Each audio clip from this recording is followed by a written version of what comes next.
finalizar con esta imagen que inmediatamente usted ya cuando eso, a algunas personas no les gusta esa imagen, eso le trae a usted a la mente una imagen de guerra, de conflicto, de pelea, de discusiones, de sangre, de muerte, de una artillería pesada. Y si yo les sigo mostrando más imágenes, vamos a ver lo que está ocurriendo en muchas partes del mundo, manifestaciones por una u otra forma de pensar, o político, o social. Estamos viendo cómo el mundo expresa con acciones bélicas, las acciones de guerra que estamos viendo últimamente, no solamente Rusia y Ucrania, sino que lo que ya vivimos en la franja de Gaza, Israel, y ya hay otras naciones que también quieren disponerse a tomar sus armas. Cuando estamos mirando cómo hay esas manifestaciones de los seres humanos volverse bélicos, y yo no sé si usted transita en las calles con paz,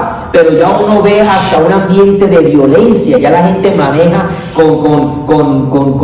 como a la defensiva y a la agresiva, ya invaden y hasta pelean. Se está viendo el ser humano como se está enorgulleciendo, y la ira, la bronca está respirándose en muchas personas. Encontramos allí que también mientras mucha gente tiene abundancia y mucho dinero, hay mucha gente que está pasando necesidades y están trabajando en favor de esa humanidad con las uñas, con lo que tienen en sus manos, con los pocos recursos. Están disponibles para atender al necesitado, para poder alcanzar al que llora, al que no tiene. Y me preocupa ver esa desigualdad que hay. Muchos tienen mucho, pero la gran mayoría tiene muy poco o casi nada, y anhelarían mucho lo que usted y yo tenemos.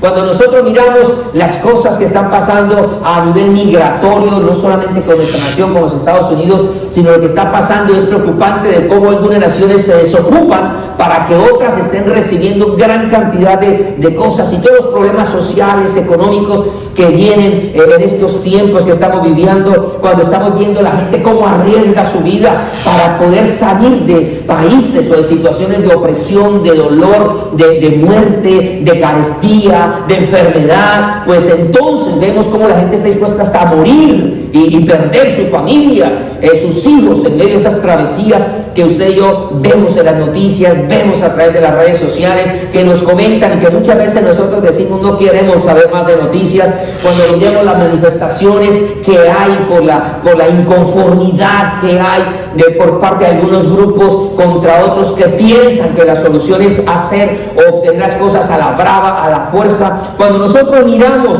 lo que sigue pasando en el mundo con respecto a las armas y el corazón del hombre tan lleno de dolor, de frustración, cuando miramos lo que la cultura expresa hoy en día, esta generación, lo que se habla, lo que se comenta, lo que se supone que es lo digno a imitar, lo que es de referencia hoy en día, y nosotros miramos una sociedad que carece de valores, de principios, de temor de Dios, cuando vemos que la cultura, no solamente la música, sino en todas las áreas, está mostrando lo que ellos anhelan, la facilidad y toda cantidad de cosas, la mediocridad, la falta de temor, del respeto, de los valores.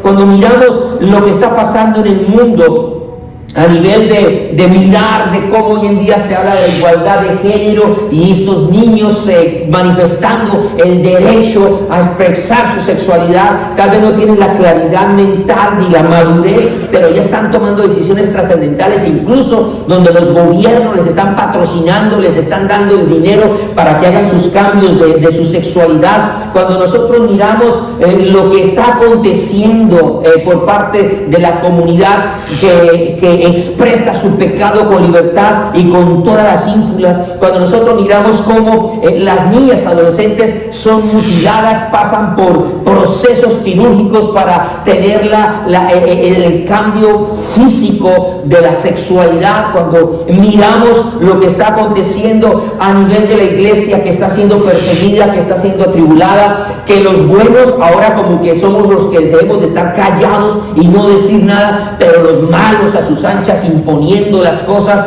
Cuando miramos los ataques que hay hacia el cristianismo y encontramos líderes que se supone que están en favor del cristianismo, cristianismo y en favor de Dios y en favor de su palabra, pues están cometiendo o están levantando su voz, y es un lenguaje ahora que es mezclado, un lenguaje que es confuso, un lenguaje donde ahora no hay claridad, y por el contrario se nos ataca o se nos señala a los que queremos decir así dice el Señor. Cuando entonces miramos que no solamente hay hombres que supuestamente son de Dios, están levantando una voz completamente equivocada, y esto se llaman blasfemias. Usted conoció la semana pasada la noticia donde la iglesia tradicional quiere bendecir a las personas del mismo sexo para tener sus relaciones, y eso ha creado una gran polémica. Ya ellos dicen, no, él no quiso decir eso, es lo que quiso decir esto. Pero entonces hay una confusión hoy en día de lo que está ocurriendo con respecto a esa postura, y cuando encima nosotros vamos a la iglesia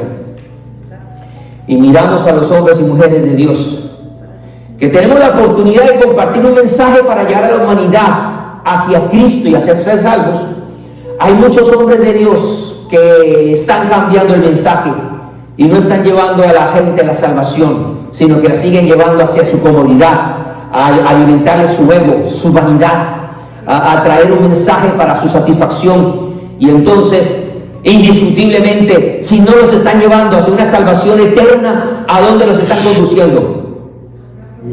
A una condenación eterna. Diga conmigo, eterno. Y cuando hablamos de eternidad, estamos hablando de los siglos, de los siglos, de los siglos. No es algo pasajero, no es momentáneo. Y entonces encontramos muchas herejías que se levantan dentro de la iglesia, y encontramos hombres y mujeres que son lobos vestidos de ovejas, como lo dijo Jesús. Y me llama la atención que entonces en estos últimos tiempos veremos gente que también tuvieron la oportunidad de salvarse, sin embargo, por estas malas enseñanzas, no tuvieron esa oportunidad al final. Que parecía que sí, pero al final no. Parecía que iban, pero al final no. Y entonces el apóstol Juan en su primera carta nos dice que había gente que estaban con nosotros, pero no eran de nosotros, sino que salieron de nosotros, pero no eran de nosotros, porque si hubieran sido nosotros, hubieran permanecido con nosotros. Diga conmigo, el secreto es permanecer. Entonces, cuando yo le muestro esas imágenes que usted está ahí, que hay gente que dice, ay, empezamos el mensaje mal, empezamos el mensaje con noticias feas. Yo pensé que me iban a hablar de Navidad y de los magos, y me iban a hablar de Jesús. Pero hoy vamos a tener una nueva enseñanza que tiene mucho que ver con lo que veníamos hablando, pero al punto que quiero llevar es que cuando usted escucha todo ese poco de noticias, ¿cómo se siente su corazón? Compungido, triste, afligido, con desesperanza. Uno dice, bueno, ¿para qué entonces lucho tanto? ¿Para qué predico tanto? ¿Para qué me porto tan bien? Si mire cómo están los buenos, ganan. Y uno entra en un proceso difícil de conflicto. Diga conmigo, conflicto. Esa fue la primera imagen que quería dejarles. Habíamos hablado de la primera carta de Juan, y entonces también habíamos mencionado a Lucas, y el texto que habíamos tocado es acerca de que el Hijo del Hombre viene, y la preocupación es si habrá fe en la tierra. Diga a la persona que está a su lado, ¿qué es lo que a ti te trae temor? Pregúntale, ¿qué es lo que a ti te tiene temor? ¿A ti te da temor? Yo creo que somos seres humanos. Aquí no somos inteligencia artificial, no somos ningunos robots, somos seres humanos. Nos da hambre. ¿Cuántos ya tienen hambre? Ahora hay comida, tranquilo. También nos da frío, nos da calor, nos da alegría, pero también nos da miedo, muchas cosas. Hay cosas que nos dan temor. ¿Cuáles son los temores que tú tienes? ¿Qué son las cosas que a ti te dicen, yo esto le tengo respeto, esto casi ni lo quiero hablar porque es que eso a mí no me gusta, eso me trae mi temor, me tiene miedo? Y cuando yo miro la encomienda que Jesús le está dando a esa generación, es la misma encomienda que el Padre nos está entregando al Señor. ¿Será que habrá fe en la tierra? Es una pregunta que tiene mucha responsabilidad. Y el hablar de fe es algo que a mí me llama la atención. ¿Por qué? Porque cuando hablamos de fe, yo creo que la fe es algo que cuando se enseña, tal vez ha sido muy mal aplicada. Hemos aplicado muy mal la fe. Tal vez cuando hablamos de fe, nos encontramos no solamente que ha sido mal aplicada, sino que también ha sido muy mal enseñada por muchos de nosotros como predicadores. Cuando hablamos de fe, no solamente algo que puede haber sido mal enseñado, sino que puede ser algo que estuvo mal aprendido. Aprendimos mal acerca de la fe. Hemos sido selectivos con respecto a la fe, y lo que me gusta lo recibo, y lo que no me gusta lo dejo, y malinterpretamos el texto, lo de escudriñarlo todo, retener lo bueno y desechar lo malo, cuando el texto no dice así realmente. Él solamente dice escudriñarlo todo, dice retener lo bueno, y después dice absteneos de toda cosa, o absteneos de todo mal. Entonces no es ser una fe selectiva, pero también encuentro que puede ser la fe muy bien enseñada, pero muy mal aplicada. Así que encontramos esos 4 parámetros con respecto a la fe, y creo que muchos de nosotros, por muchas generaciones, no hemos podido tratar correctamente con el tema de la fe, con la profundidad que debería de ser, y con la responsabilidad que también amerita, por muchas razones. Y es por eso que en esta serie de enseñanzas hemos querido, de una manera lenta pero segura, ir profundizando, ir aprendiendo acerca del tema de la fe. Porque mientras estemos viendo estos parámetros o estas consignas que estamos viendo en el mundo, hay una pregunta en el corazón del Padre: es si todavía habrá fe en la tierra. Esa fe que nos amedranta en medio de las circunstancias. Por eso es que hemos querido dejar una semilla a base de lo que hemos podido aprender, incluso investigar, para que usted la pueda aplicar en su vida. Así que le animo a no perder. ¿Tiene papel y lápiz? Quiero dejarle un principio. Quiero decirle con todo el cariño que la fe no es algo que se puede entender como algo etéreo, como algo que no tiene forma. La fe no es algo que esté como ahí flotando en la superficie, y como algo que esté ahí a la deriva, y que la gente de una manera abstracta no sabe cómo apreciar. Si usted le pregunta a alguien, háblame de la fe, ¿qué es la fe? Hay gente que empieza a dudar, hay gente que no tiene las palabras, se queda sin criterios para hablar acerca de este tema de fe. Y es una palabra tan cortica, una consonante y una vocal, pero qué profundidad tiene. Tan profunda es la fe, que ese es un motivo del Señor preguntar desde los cielos: ¿será que va a haber fe? ¿O qué tipo de fe va a haber? ¿Será que se va a encontrar? Ahora, si Jesús se lo preguntó, yo quiero decirle que esto merece toda atención por parte de nosotros. ¿Cuántos decimos amén? Si Jesús se preguntó esto, entonces esto merece mucho respeto. Y Pablo, el apóstol Pablo, fue un hombre que también nos habló de la fe, nos enseñó muchísimo acerca de la fe. Él estaba ocupado, no digamos preocupado, pero él sí estaba ocupado en llevar a la gente a poder ser salva, y en medio de esa tarea de evangelizar, de que la gente conociera a Jesús, el autor y el consumador de la fe, encontró gente que se opuso al mensaje de Cristo.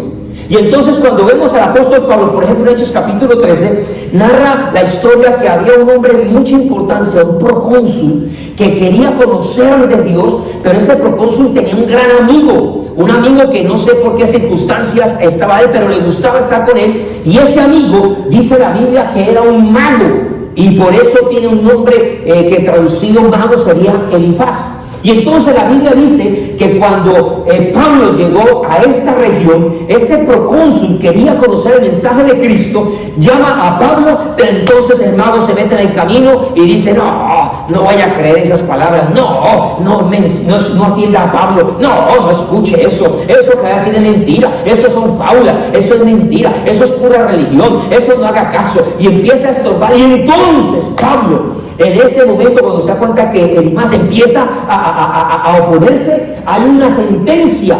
Y entonces la sentencia que Pablo, usted lo puede encontrar en Hechos capítulo 13, Pablo le dice a este personaje, en el verso 10 dice: eres lleno de engaño, y además estás lleno de mucha maldad. Y además lo llama con una palabra fuerte, le dice: hijo del diablo. ¿Cómo lo llama? Mire esas palabras. Usted se imagina hoy un predicador desde el altar diciéndole a alguien: hijo del diablo, lo demanda. O la gente dice, no, ese predicador no me gustó, ese cerrémosle la iglesia, ese yo no vuelvo a esa iglesia, yo no. Pablo diciéndole sin pelos de la lengua a ese personaje que se está oponiendo a que un hombre conozca por la fe en Cristo Jesús, le está diciendo, hijo del diablo, enemigo de toda justicia. Diga justicia. Recuerda que por falta de esa justicia es que nosotros encontramos en Lucas capítulo 8 de esa mujer que fue ante el juez injusto, ¿se acuerdan? Que ella estaba demandando y pidiendo ¿qué? Justicia, ella estaba pidiendo justicia, y entró una y otra vez, y a partir de esa cena es que el Señor da el mensaje que el Padre puso: será que cuando venga el Hijo del Hombre hallará fe en la tierra. El tema es justicia. Ahora yo quiero preguntarle, cuando usted estaba mirando esas imágenes que pasamos rápido, ¿no sintió usted de que necesitamos justicia? Que la balanza como que está muy mal, que la balanza está a favor de otros y que el Señor está perdiendo la batalla, el cristianismo está siendo enmudecido, está siendo arrinconado, que nosotros estamos como en deuda con el mundo. Justicia. Y entonces Pablo le dice: no cesarás de trastornar los caminos rectos del Señor. Entonces Pablo se da cuenta que él tiene un choque en el momento de predicar el mensaje de Cristo, de poder alcanzar a uno más para Cristo, y hay gente que se opone. Digan conmigo, hay una batalla. Y esa batalla es una batalla diaria. Eso es una batalla cotidiana, que si lo vivió Pablo, nosotros también lo hemos estado viviendo y vamos a tener lo que vivir. Dígale a la persona que está a su lado: para el próximo año vas a tener que batallar en tu fe. Pero ahora dígalo con convicción. Diga: Señor, ¿cómo ofrece? Diga: Señor, ayúdame, porque a partir de ahora necesito batallar por la fe. Y por eso Pablo, con la gracia y la sabiduría de Dios, a esa batalla le pone un nombre y le llama la batalla de la fe. Batalla de la fe. Y usted sabe muy bien que a las batallas se les pone un nombre, y las batallas se tienen el nombre por la causa por la cual se está peleando, luchando, lo que es el botín. Por ejemplo, me puse a estudiar un poquitico de historia de los Estados Unidos y me di cuenta que para la independencia de los Estados Unidos tuvo que pasar por muchas batallas. Eso no fue una. Y entonces la primera de ellas fue el 19 de abril de 1775. Se conoce como la batalla de Lexington y Concord en Massachusetts. Y si usted empieza a mirar, empieza una cantidad de batallas, y las batallas se conocen por el lugar o por el objetivo por el cual se está luchando. Los colombianos tenemos una batalla importante con la cual celebramos en el mes de agosto, en el día 7. Es la batalla de Boyacá. Muy bien, los colombianos. Yo no sé en su país de origen cuál es la fecha y cuál es la batalla que marca la diferencia en su vida. Pero lo que quiero llegar a decirles es que Pablo tiene algo tan importante que entonces llega y le dice a Timoteo, su discípulo, capítulo 6, en el verso 12, le dice: Timoteo, pelea la buena batalla. Mira a su hermano que está, dígale: las batallas son para pelearlas. Yo sé que a usted le gusta más el mensaje de paz, el mensaje de amor, el mensaje de alegría, el mensaje de prosperidad. Yo sé que a usted le gusta más el mensaje que le digan que le va a ir bien, que va a prosperar, que usted va a avanzar, que usted todo va a tener color de rosa, que hasta la suegra se le va a convertir, no va a tener dolores, no va a tener enfermedad. Yo sé que a usted le gusta ese mensaje, a mí también me gusta. Y cuando uno le dicen a pelear, usted y como yo no sé si usted fue preparado para pelear. ¿Cuántos aquí tuvimos preparación para pelear? Pastor David, mis respetos, usted sí que está muy preparado. Estuvo en Vietnam, imagínese. ¿Será que tiene propiedad? Entrenamiento. Qué bendición que está aquí con nosotros el Pastor David, ¿cierto que sí? Yo lo quiero mucho, Pastor David. Él tiene preparación, pero cuando nosotros llaman de pelea, muchos de nosotros tratamos de no pelear. Yo sí fui preparado también para pelear, Y a mí una de las cosas que me están luchando es cuando uno va aquí caminando, andando en las calles y de pronto ¡pum!, se le atraviesa. Me dan ganas. Se me chispotea el viejo Daniel, el viejo hombre. Pero tengo una epístola que me acuerda cada rato la palabra. Mi esposa, Daniel, me frena. Sí, pero uno con las peleas, hay gente que ¿a cuántos no nos gusta el conflicto? No les gusta la pelea. Hay gente que llega y tiene hambre y le van a servir el pedazo más grande y quiere más grande, pero cuando ¡pum!, se lo quitan y dicen, no importa. No quiere pelear. Hay gente que no le gusta pelear. Pero Pablo le está diciendo a Timoteo, las batallas son ¿para qué? Para pelearlas. Hay batallas que no se pueden eludir. Hay batallas que no se pueden evitar. Hay batallas que no le puede sacar el cuerpo. No, hay que enfrentarlas. O se enfrentan punto. Y entonces le dice, pelea la buena batalla, echa mano de la vida eterna, a la cual así mismo fuiste llamado, habiendo hecho la buena profesión delante de muchos testigos. Entonces, ¿cómo se llama esta batalla? La batalla de la fe. No es una batalla personal, no es una batalla familiar, no es una batalla política. Esto no es de partidos, no es una batalla económica, no es una batalla social, es la batalla de la fe. Y quiero decirle que cada uno de nosotros, como seres humanos que nosotros somos, nosotros no tenemos una pelea, una lucha, una batalla contra los sistemas que están controlando este mundo. ¿Se acuerdan los sistemas que nosotros enumeramos en la primera enseñanza? Toda esa cantidad de sistemas. Nosotros no podemos, por más de que queramos cambiar cosas, eso va a estar ahí. Y aunque queramos, pero hay cosas que son... Usted y yo queremos que todo el mundo se salve. ¿Cuántos decimos amén? Pero ahora hay gente que dice no quiere. Ahora, nuestra pelea, nos dice Pablo, que no es contra lucha, ni contra carne, no es contra cosas de este mundo, sino que es algo mayor, y es la batalla de la fe. El problema está que como Pablo comienza a enumerar principados, potestades, algunos se quedan con esos enemigos peleando y te agarran que hay diablo y que los demonios y que el principado y el potestad, que sí hay que luchar contra ellos. Nosotros decimos amén, pero se quedan ahí cuando hay una batalla mayor. Y yo creo en la guerra espiritual, y yo creo en la batalla espiritual y todo que se libra. ¿Cuántos decimos amén? Pero esta batalla de la fe es algo más profundo. En otras palabras, cuando usted ve las películas, ¿cuántos aquí les gustan las películas de guerra? ¿Ninguno? Bueno, ninguno, pero seguramente habrá visto películas de guerra. Sí. Cuando usted ve películas de guerra, ¿quiénes van a la guerra? ¿Quiénes van? Los soldados. ¿Y los generales dónde están? ¿Dónde están los generales? En la casa. No, muchas veces están en el batallón y están atrás de pantallas y aquí mandan y con el teléfono y el famoso teléfono rojo. ¿Se acuerdan del teléfono? ¡Llame el teléfono rojo! Es por la casa, pero el presidente no. ¿Dónde está el presidente? El líder de todas las fuerzas militares, ¿quién es? No, el líder mayor, máximo, supremo, el jefe máximo, ¿quién es? ¿Quién es el primero que tenía que estar en la batalla? ¿Quién? ¿Y dónde están?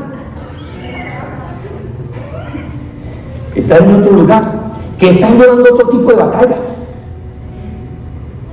No crean que ellos estarán tomando whisky mientras... No, bueno, de pronto sí, pero ellos no están en ese plan. Ellos están librando un pensamiento diferente.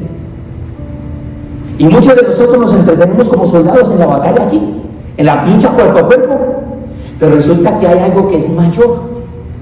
No estoy diciendo que no hay que hacer este tipo de guerra. ¡Claro que hay que estar en el campo de guerra! ¿Se acuerdan cuando David está por allá peleando?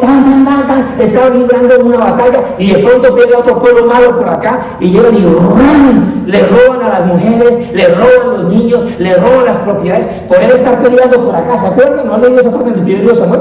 Cuando él llega con los valientes y dice, ¿qué pasó aquí? No, nos saquearon, nos violaron, nos sacaron las mujeres, todo. David se pone triste y dice, no, hay que ir a recuperar las cosas. Pero entonces ustedes se van a quedar aquí cuidando las cositas y nosotros con fulano nos vamos a ir a librar la batalla. Y se fueron a pelear, recuperaron las cosas, ganaron un gran botín. Y cuando llegaron, dicen los otros, bueno, es hora de compartir el botín, vamos a repartir. Y entonces David me dice, David empieza, 5 para ustedes, 5 para ustedes, 5, usted fue a pelear 5, usted se quedó acá 5, usted también fue a pelear 5 y usted se quedó 5. Y los de acá, oiga, pero ¿por qué empieza a darle a ellos lo mismo que a nosotros? Si nosotros fuimos a pelear, nosotros pusimos la carne, nosotros ahí nos sudamos. Ellos se quedaron aquí, ellos se quedaron acá, ellos no arriesgaron su vida. Y David dice algo muy importante. ¿Qué dijo David? Es tan importante el que está en la batalla como el que está cuidando el botín. Así que la vida de soldado es dura, pero la vida de general también. Una mala decisión de ellos puede crear una batalla mayor o fracasar. Ahora, ¿cuál es la batalla que tú estás librando? ¿Tú eres soldado o ya estás en el plano de general? El problema es que hay muchos que se creen generales y ya tienen medallas, pero se las pusieron ellos mismos. Así como dijo el sabio de la televisión, el que lo entendió, lo entendió. ¿Cuál es la batalla que te estás librando? Por ejemplo, si yo te pregunto, ¿de qué trata tu vida? ¿Tu vida de qué trata? ¿De qué trata la vida? Esa es una pregunta que yo me hago constantemente. Y ahora en el trabajo que tengo con personas que veo ahí constantemente, son personas mayores, y digo, Señor, ¿y toda la vida es esto? Llegar a este estado, que trabajaron mucho tiempo, que se esforzaron 2, 3 trabajos. Yo conozco las historias de ellos. Para vivir en un retiro, para que los llevemos para un lado, los llevemos para el otro, y los veo deteriorados en su salud. Los pacientes, por ejemplo, de diálisis, que pecaban ellos 3 veces a la semana esclavizados de ese tratamiento. Digo, Señor, esto es el todo de la vida. Y yo veo, Señor, ¿cómo serán los próximos años? ¿Cómo será cuando yo llegue a los 60, a los 70? ¿Voy a ser uno igual que ellos? ¿Será que yo voy a ser paciente de la clínica? Que claro, si es que todo existe en la clínica. Y ya después de conducir, me va a tocar decir, ¿me puede abrir el libro? Ese es el todo de la vida. Yo estoy envejeciendo, y usted también. Ninguno dijo amén, pero usted ahorita es más viejito de lo que yo era hace una hora antes. ¿Qué es el todo de la vida? Esta batalla que tú estás librando, quisiera preguntarle, ¿cómo está tu batalla de fe? ¿Cómo va? ¿Va bien? ¿Va ganando? ¿O va perdiendo? Los discípulos pensaban que estaban ganando, y cuando el Señor los confronta y hace el análisis, ellos dicen, ay Señor, aumentanos la fe. Pensábamos que estábamos ganando, pero no. Porque es que el que dice cómo van las cosas no es usted, ni soy yo. Se lo explico. Muchos están diciendo, yo voy ganando mi batalla de la fe, voy bien, mire, estoy próspero, tengo cargo, tengo profesión, tengo casa, tengo carro, tengo ministerio, tengo familia, y saca pecho, saca sus medallas. Pero cuando lo analiza el Señor, dice, sí, pero no estás agradando mi corazón. Has prosperado mucho, y como dijo a la iglesia en el Apocalipsis, le dijo, tú tienes mucho, te crees muy rico, pero no te has dado cuenta que eres un desventurado, que realmente eres pobre. Porque es que la batalla de la fe tiene una categoría de fe, no es categoría humana. Y quien da la medida a ese lenguaje de fe es el mismo Dios. no somos nosotros. O tal vez nosotros decimos, no, mi vida se perdió, yo no he hecho nada, yo no he sido famoso, no he alcanzado la casita, no tengo un título, llegué a esta nación y mírelo como estoy, yo como que estoy perdiendo mi vida.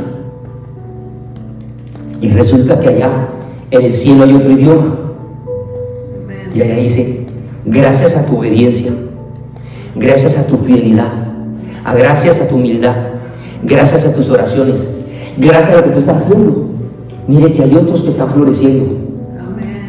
Tú eres raíz, otros están dando fruto, pero ese fruto depende de lo que tú estás haciendo, porque una es la lucha del soldado y otra es la lucha del general. Ya lo está comprendiendo. La batalla de la fe no solo fue un asunto de Jesús, sino que también es un asunto de todos los seres humanos. Diga la persona que está a su lado, eso te incluye a ti.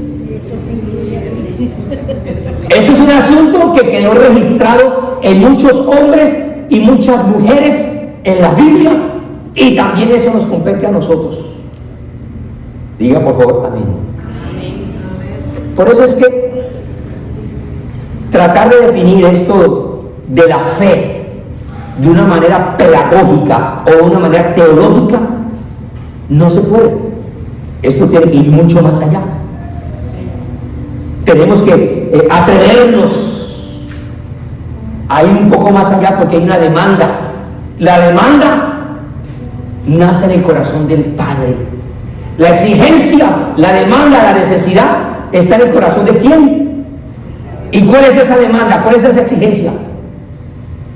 En los últimos tiempos, cuando el Hijo del Hombre, ¿cuál es? Hallará fe en la tierra. Por eso, hoy vamos a comenzar. Todo eso fue la introducción. Ahora sí le voy a dar el título de la enseñanza. Dejamos a un lado el nacido de Dios para vencer, y ahora vamos a tener esa, mire cómo le puse esta enseñanza. ¿Cómo se llama? Batalla naval. Y olvídese por favor de ese jueguito que usted en algún momento de su adolescencia, juventud. ¿Cuántos jugaron batalla naval? ¿No jugaron batalla naval? Sí, ¿no? No, olvídese también de las películas que usted ha visto de batalla naval. Pero yo voy a entender por qué le puse este título. No vamos a terminar la batalla hoy. Esto se va a extender como la guerra entre Ucrania y Rusia. No se va a extender tampoco tanto, pero vamos a ir suave, despacio, sin afanes, porque este asunto de la fe es algo importantísimo. Quiero que me acompañe a la Biblia. ¿Tiene su Biblia? A ver. Evangelio según San Marcos. Mark, en inglés. Mark, uy, ya estamos hablando inglés. Sí necesito que abra su Biblia. Marcos capítulo 4. Esta historia también está narrada en el Evangelio según San Mateo, pero vamos a enfocarnos esta mañana en Marcos capítulo 4. Marcos lo relata de la siguiente manera, capítulo 4, y vamos a ir al verso 35. Los que no tienen Biblia, aquí se lo vamos a proyectar. Le puse sus imágenes de batalla naval. Verso 35 dice la escritura: en aquel día, cuando llegó la noche. Aquí ya tenemos que hacer dos preguntas. Lo que pasa es que a veces uno lee la Biblia y quiere terminar rápido, y el punto rápido, porque es que hay que terminar, y hoy es 24, tenemos que hacer nada, y hay que cambiarse, y todo, queremos rápido, pero hay que hacer dos preguntas para poder avanzar.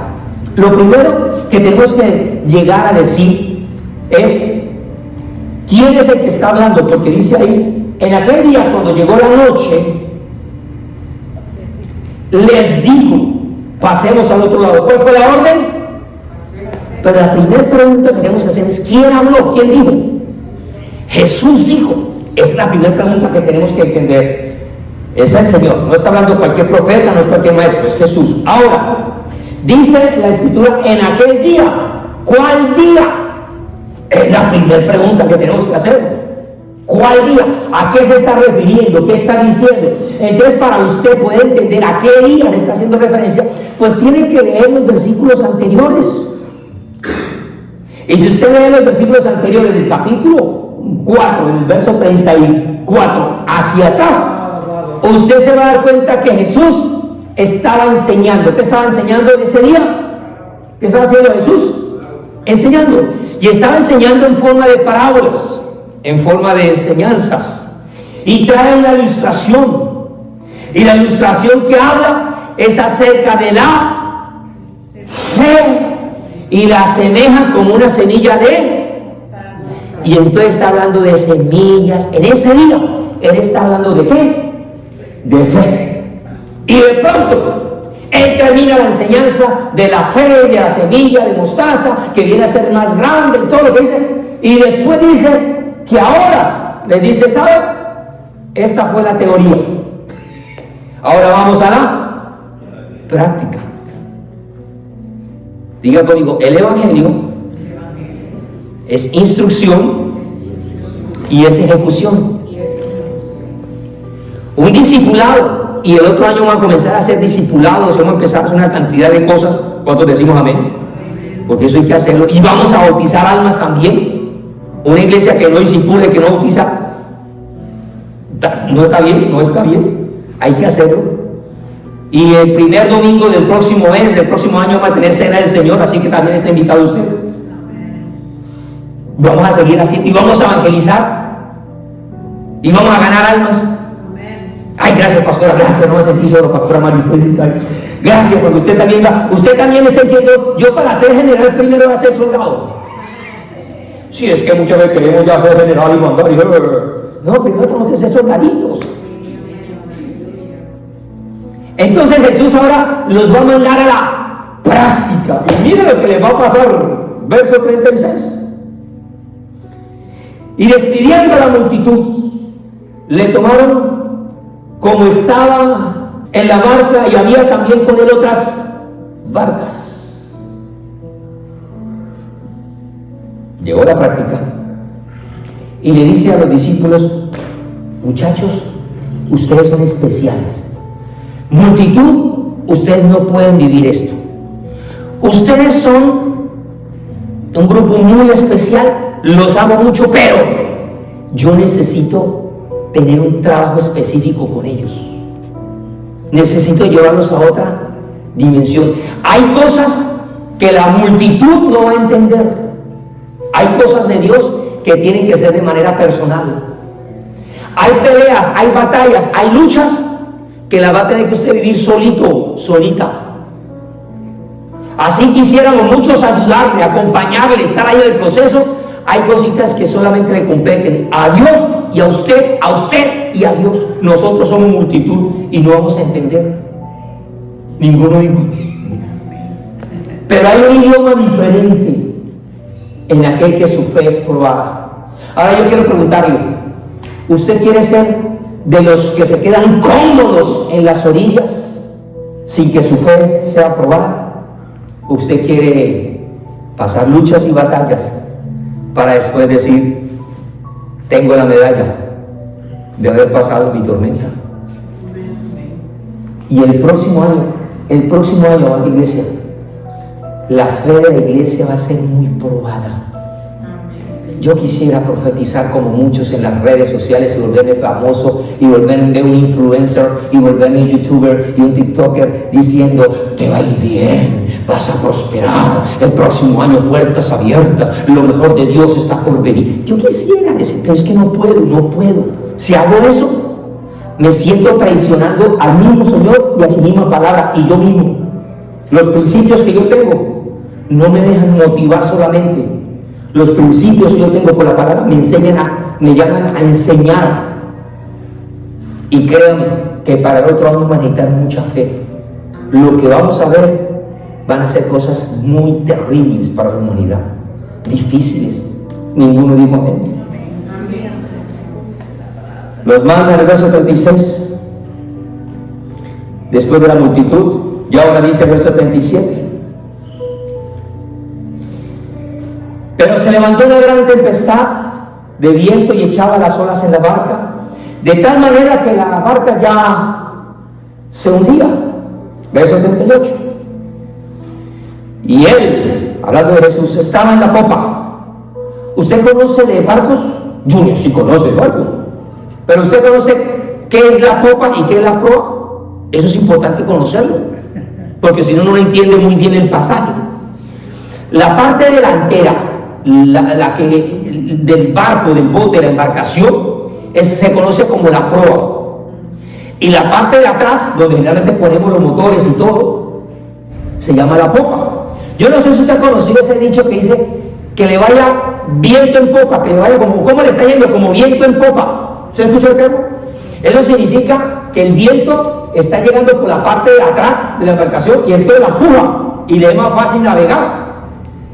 Cuando el viento viene de frente, cuesta más, hay que hacer más trabajo, y el oleaje y todo, la proa se levanta más, es la que está luchando con las olas y con la corriente. Jesús está en la parte de adelante de la embarcación o en la parte de atrás. En la popa, o sea, en la parte de atrás. ¿Por qué? Porque es que la popa es la que es más tranquila, es la más quieta, es la más reposada. Y Jesús está cansado y ahí él se va a acostar y él va a dormir ahí. Él va a estar en ese lugar de tranquilo, de reposo. Hay gente que nos gusta hacernos adelante. A mí me gusta hacerme adelante y tomar las olas y saltar, y a mí me gusta. Y uno despega y salta y nada. A las personas mayores, a las personas que estén, es mejor ponerlas atrásito, va más reposadito, va más tranquilo. Ahora, en esta vida hay gente que necesita estar en la proa, adelante. Hay gente que necesitemos que esté también. Pero lo importante es que usted va a conocer la enseñanza profunda y no vamos a terminar hoy. Pero vamos a desarrollarla despacio porque esa embarcación nos va a hablar algo. Verso 38. Y él estaba durmiendo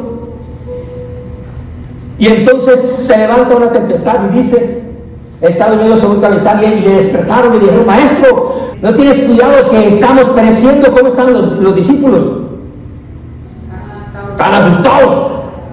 Y entonces ahora dice el verso 39, y levantándose reprendió al viento y dijo al mar, calla, enmudece. Y cesó el viento y se hizo una grande bonanza. Ahora el verso 40, y les dijo, ¿por qué estáis así? ¿Por qué estás como? Asustados, amedrentados. ¿Cómo? Es que no tenéis fe. Verso 41 y terminamos. Entonces ellos temieron con gran temor y se decían uno al otro, ¿quién es este? ¿Quiénes eran los que estaban en el barco con él? ¿Quiénes eran? Los discípulos. ¿Los discípulos de quién? Y no le llama a usted la atención que ellos, que eran los discípulos de Jesús, que ya habían caminado con él bastante tiempito, que cuando le decían a ellos, oiga, ¿ustedes a quién siguen? Ellos decían, nosotros seguimos a Jesús. Ahora ellos, en medio de la prueba, están diciendo, no conozco a este señor. ¿Quién es? Pregunto, ¿no sabían que era el maestro, que era el Salvador? Pero ahora en momentos de fe es donde ellos no conocen. ¿Quién es este que ahora el viento y el mar le obedecen? Están asombrados, están maravillados. Ahora, hago una pequeña pausa. Los que estuvimos hace 8 días, y si no, le invito para que usted ahí en el canal de YouTube pueda escuchar la enseñanza. Pero hace 8 días nosotros terminamos la enseñanza ¿con quién? ¿Con qué personaje bíblico? ¿Con quién? Con Noé. Muy bien, eso es importante. Porque cuando nosotros miramos según ese orden que estamos desarrollando y vimos que Jesús, el Padre está extrañando un grupo de personas, de todas esas personas nombramos a Noé. Es interesante ver que lo que vivió Noé y lo que están viviendo estos hombres que leímos en Marcos capítulo 4 es muy similar, es muy parecido. ¿En qué se parece la historia? Tiene muchas cosas en común. Hay una embarcación, hay unos pasajeros, en el caso de Noé, su familia y los animales. En este caso hay una embarcación, está Jesús, sus discípulos. En ambas circunstancias hay mar, aguas, hay vientos, hay tormentas, hay truenos, hay relámpagos, hay vientos, hay miedo, hay incertidumbre. Las circunstancias son muy similares.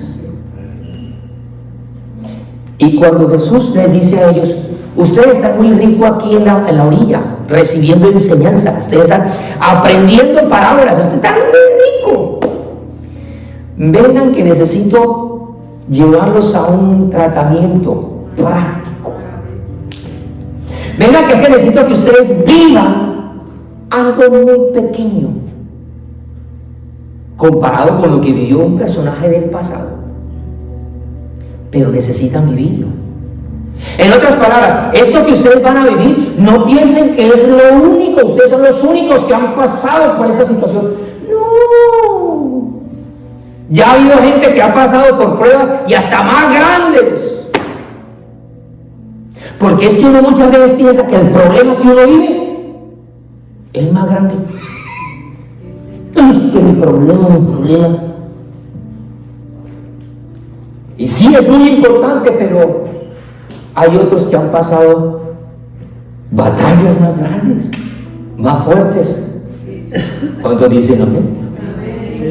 Por eso es que el Señor dice: mire, ustedes no se sorprendan por la prueba.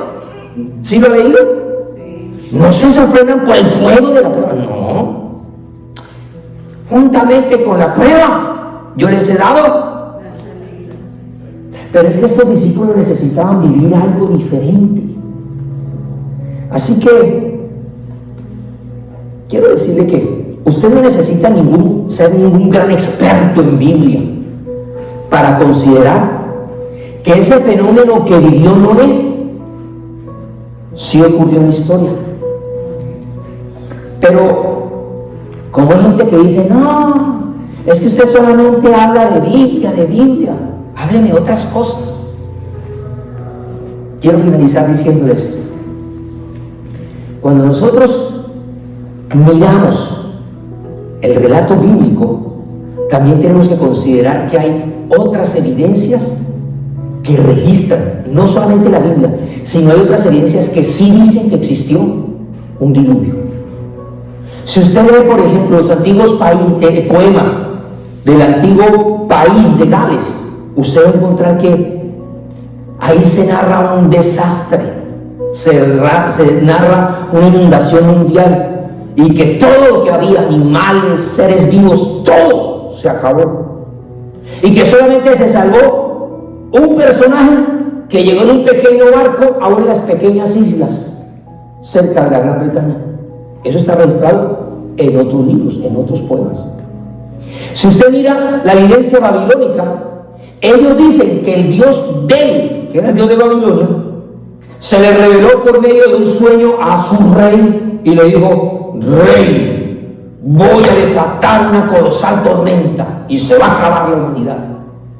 Eso lo dicen los babilonios en sus historias.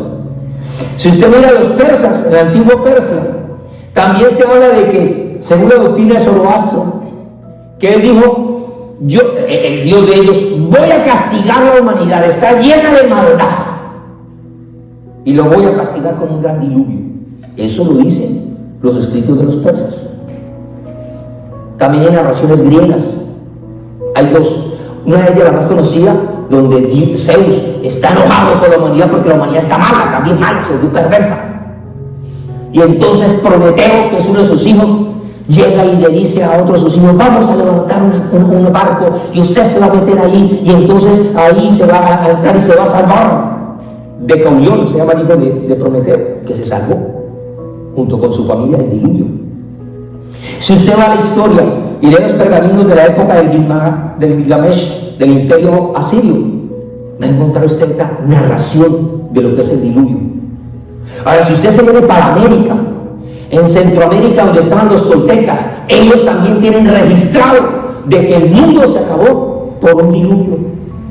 En el Códice del Vaticano de México, también cuando se habla de la cultura de los náhuatl y de los mexicas, ellos también hacen alusión de que la tierra fue destruida por agua totalmente.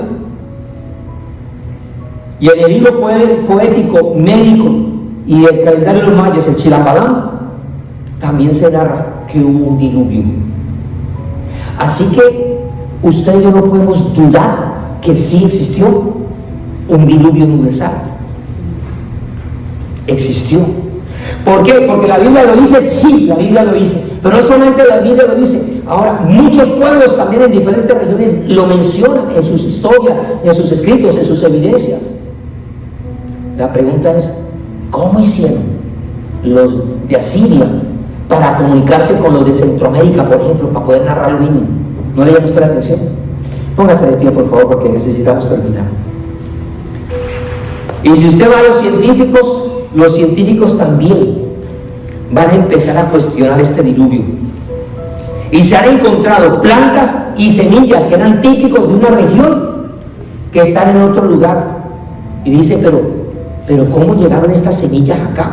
Si eso es típico de tal lugar. Entonces, ¿por qué quiero terminar acá? ¿Y cómo quiero terminar? Porque avanzaremos de un mediante dentro de 8 días. Para que usted vea que el libro que usted tiene no es cualquier libro. Enamórese de él.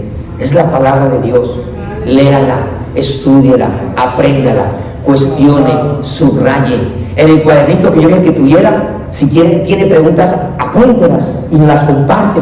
Con el pastor David podemos estar compartiendo, hablando, tertuliando acerca de esos temas. Nos podemos enriquecer. Pero lo que quiero llevar es a que usted no ponga su fe solamente en algo abstracto. La fe no es algo etéreo. La fe no es algo que está ahí flotando en la superficie. La fe es como un grano de mostaza. Y para que haya grano, tiene que haber hojas, ramas, tallos y raíz. El problema está que muchos quieren una fe solamente de grano, pero no tienen raíces en su fe. Entonces, cuando vienen las pruebas, la fe les tambalea, se cambian de iglesia, se van a otra denominación, van del grupo, no quieren orar, porque no hay raíz. Y mi preocupación como siervo de Dios es que su fe sea una fe firme. Por eso estamos hablando de ese tema. Padre, te damos gracias en esta hora. Te bendecimos y te exaltamos con todo nuestro corazón.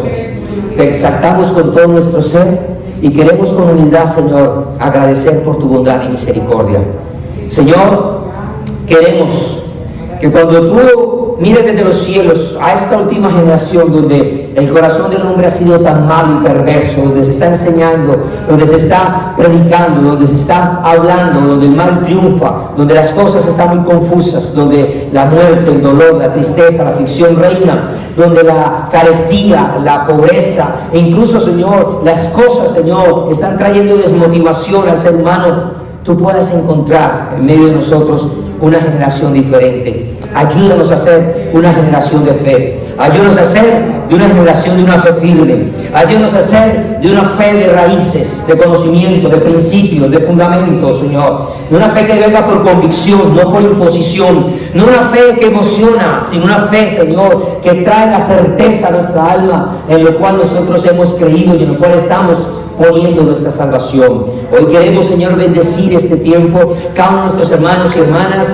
bendecimos sus vidas, sus hogares, bendecimos, Señor, las actividades que van a tener ahora en la tarde y en la noche, que haya ambiente de paz, de alegría, de gozo. Guárdanos, Señor, como nación, mientras estamos, Señor, disfrutando. Aún bendecimos a aquellos que nos cuidan, que vengan por nuestra seguridad, nuestras fuerzas armadas, las fuerzas militares, Señor. No permita, Señor, como ocurrió con Israel, que mientras celebraban una actividad, Señor, se levantaron contra ellos. Protégenos, guárdanos en el hueco de tu mano.